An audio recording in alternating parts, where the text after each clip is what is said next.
Paris. Bonjour Vincent. Oui, bonjour monsieur. Tout d'abord, bonjour monsieur Cambadélis. Je voudrais d'abord vous féliciter à France Inter pour la qualité de vos émissions. Je suis très attaché au service public. Continuez.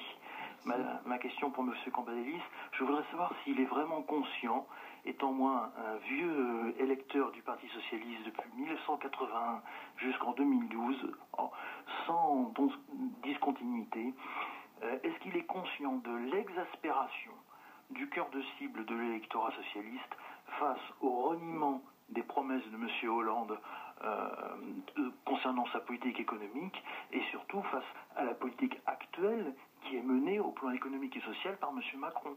De véritables provocations.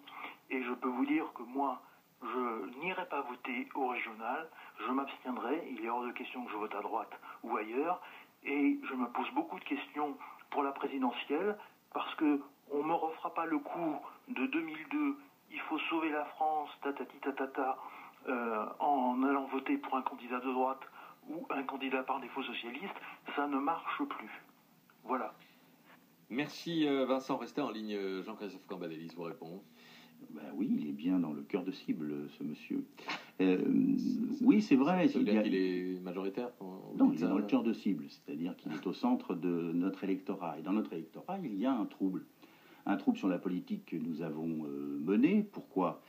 Parce que confrontés aux difficultés du pays, nous avons dû prendre des mesures majeures. Et les mesures que nous avons prises, c'est de soutenir la compétitivité de notre économie. C'est de faire en sorte qu'il y ait des réformes sur le terrain de la société, mais qu'en même temps, on puisse s'attaquer à la question du chômage. Voilà, on n'a pas voulu rester les bras ballants en disant c'est pas de notre faute, c'est la faute des autres. On a voulu s'attaquer au problème, et évidemment, cela a troublé une partie de notre électorat, mais je rappelle que dans les propositions de François Hollande, il y avait cette question de la lutte contre le chômage, et on a continué à le faire tout au long des années. Pas exactement.